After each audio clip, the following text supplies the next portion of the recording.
Assalamualaikum warahmatullahi wabarakatuh. Selamat pagi, selamat siang, selamat malam, Bapak dan teman-teman semua. Kami dari kelompok 2 dengan beranggotakan Farenisa Rizkiasa Dewi, Friska Rahma Arika, Kartika Aprilia, Muhammad Nova Sadik, dan Rama Rizky Fernando dari Teknik Industri 2019 akan mempresentasikan mengenai pelaporan progres proyek modul praktikum logistik di tahun 2022.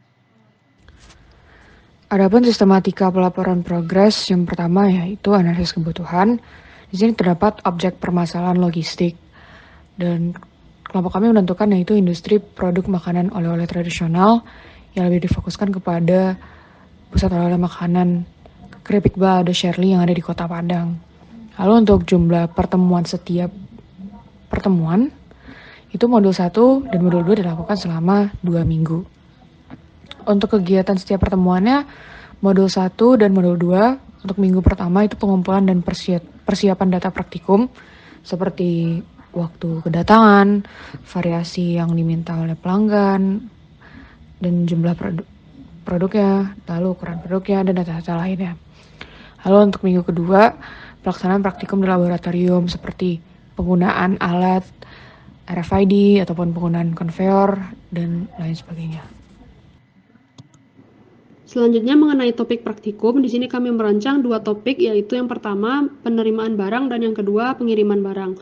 Untuk topik 1 penerimaan barang terdapat 4 tujuan, yaitu yang pertama mahasiswa mampu menjelaskan konsep penerimaan barang.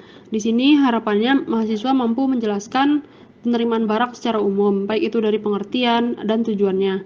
Lalu yang kedua, mahasiswa mampu menjelaskan kelengkapan administrasi penerimaan barang. Hal ini menyangkut dokumen-dokumen yang memuat informasi dari barang yang diterima, seperti jumlahnya, kemudian jumlah barang per kotak atau per box yang diterima, kemudian juga kondisi-kondisi barang yang sesuai standar. Selanjutnya, mahasiswa mampu menjelaskan tata cara atau prosedur penerimaan barang. Hal ini bisa dimulai dari barang itu datang, kemudian barang diperiksa, dihitung, dan dimasukkan ke pergudangan. Selanjutnya, mahasiswa mampu menjelaskan pelaporan penerimaan barang. Hal ini menyangkut pelaporan apakah barangnya sudah sesuai dengan dokumen yang dimiliki ataupun ada barang yang perlu ditukar ataupun tidak memenuhi standar. Topik yang kedua yaitu pengiriman barang. Tujuannya ada 4. Yang pertama, mahasiswa mampu menjelaskan konsep pengiriman barang.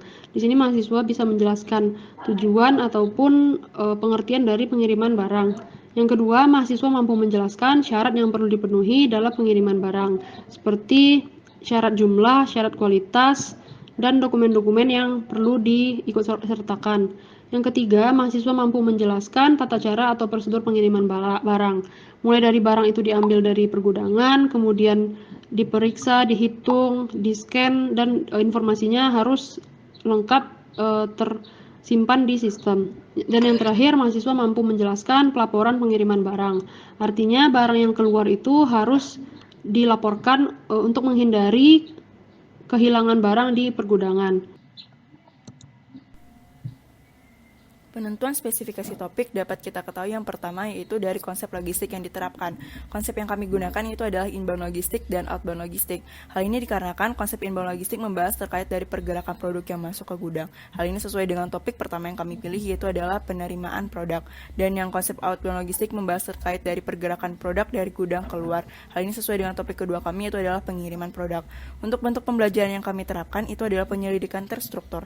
Hal ini dikarenakan mahasiswa dapat melaksanakan praktikum sesuai dengan prosedur yang telah ditetapkan dan mahasiswa diharapkan dapat menginterpretasikan hasilnya. Untuk data yang dibangkitkan dapat berupa jumlah variasi produk, waktu pemesanan produk, dan ukuran produk. Untuk itu, peralatan yang dibutuhkan untuk pembangkitan data berupa Microsoft Excel untuk pengolahan data dan RFID untuk mengetahui terkait dari waktu kedatangan, nomor produk, dan lain-lainnya. Tahap kelima pada spesifikasi topik berupa metode analisis data. Metode yang kami pilih adalah first in first out. Artinya delivery order pertama yang masuk itu akan dilakukan proses terlebih dahulu. Lalu ada metode check sheet. Metode ini yaitu melakukan pengecekan antara kesesuaian produk dengan syarat-syarat yang ditentukan untuk dapat dilakukan proses selanjutnya. Selanjutnya itu adalah ukuran keberhasilan setiap topik.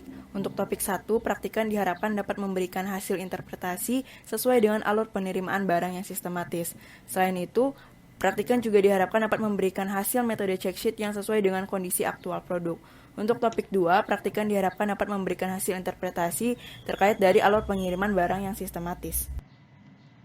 Selanjutnya mengenai prosedur topik 1, penerimaan barang. Prosedur pertama, mengidentifikasi jenis barang yang masuk, baik dalam segi variasi produk ataupun ukuran produk yang akan masuk. Kedua, mengidentifikasi luas dan tata letak area penyimpanan sementara yang dibutuhkan. Prosedur kedua ini didasari dari kuantitas barang yang masuk sehingga dapat kita identifikasi luas dan tata letak area penyimpanan sementaranya. Ketiga, membuat flowchart alur penyimpanan barang.